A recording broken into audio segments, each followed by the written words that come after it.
Trespassing Across America, one man's epic, never done before, and sort of illegal, hike across the heartland is a travel memoir recounting author Ken Ilgunas' remarkable journey along the proposed route of the Keystone XL pipeline. Released in 2017, the book coincided with President Trump's renewed focus on the pipeline following its rejection by the Obama administration. The memoir has received multiple prestigious awards, including the Nebraska Center for the Book Award and the Sigurd Olson Nature Writing Award Notable Book. The narrative commences with Ilgunas working as a dishwasher in an Alaskan oil camp situated hundreds of miles above the Arctic Circle. It is during this time that he becomes acutely aware of his inadvertent contribution to the nation's oil dependence and the associated environmental and societal repercussions. An impromptu hiking expedition to Prudhoe Bay, during which he and a friend experience being lost, encounter a bear, and venture across government land to return to the oil camp, sparks a renewed sense of adventure.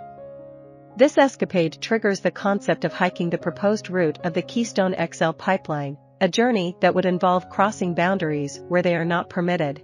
Ilgunas and his companion initially plan to undertake the hike together. However, due to prior complications at the Canadian border, his friend is unable to join.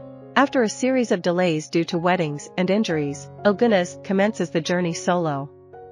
On September 22, 2012, he embarks on his odyssey. Proficient in hitchhiking and having covered thousands of miles across North America, he begins his venture by hitchhiking 1,500 miles north from Denver to the Alberta tar sands, the starting point of his 1,700-mile trek to the Gulf Coast of Texas. Throughout the expedition, he frequently trespasses on privately owned land. While some landowners permit his passage or engage in open conversations about the pipeline and climate change, others offer diverse perspectives. Ilgunas engages with ranchers, oil workers, and local residents to gather a broad spectrum of viewpoints. Some individuals even arrange accommodations for him, providing respite and a warm shower along the way. Others display less amicable attitudes, even resorting to threats of violence, including shooting. When necessary, he finds makeshift sleeping spots in ditches, woods, and by railroad tracks. As the weather grows colder, he seeks shelter in churches and the homes of kind-hearted individuals. He diligently avoids relying on cars for transportation and largely succeeds in doing so. Throughout his journey, Ilgunas grapples with nagging injuries, challenging weather conditions, rugged terrains, and overwhelming fatigue. As he steadily progresses southward, he reflects on the untamed expanses of the continent and the delicate state of the environment. While marveling at the wilderness, he pushes his mental and physical limits. Interspersed within the narrative are facts, figures, and quotes from environmentalists, shedding light on global warming and its profound impact. At the onset of the journey, Ilgunas harbors uncertainty about his stance on the proposed pipeline. However, after 146 days of travel, upon reaching an oil refinery in Port Arthur, Texas, marking the culmination of his expedition, his opinion has solidified against the pipeline.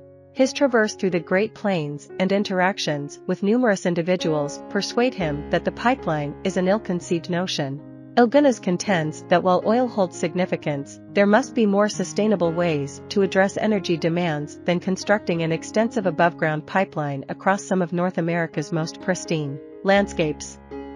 Trespassing Across America effectively blends the tale of an extensive hike with a contemplation of global warming's repercussions on the world. The narrative structure and infusion of humor have led critics to draw parallels to esteemed travel writer Bill Bryson, particularly his work A Walk in the Woods, which recounts his journey along the Appalachian Trail.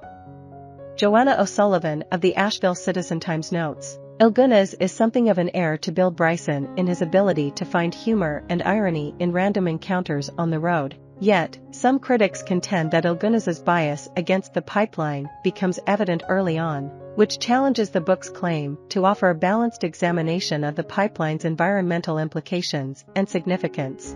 Kirkus Reviews characterizes the book as heartfelt and seemingly genuine while also noting that it can be ponderous and occasionally preachy.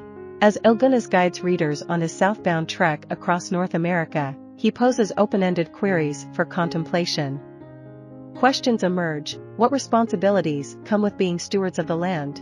Can individuals effectively oppose immense fossil fuel corporations? Additionally, he delves into the effects of embarking on a solitary journey. Whether regarded more as a memoir or a reflective analysis, Trespassing Across America, one man's epic, never done before, and sort of illegal, hike across the heartland offers a stimulating and educational account of an individual's foot journey. Through this narrative, readers gain insights into a contentious subject matter, prompting them to consider multiple facets of a complex issue. I hope you enjoyed this video. Leave a like if you did, and be sure to subscribe. Thank you.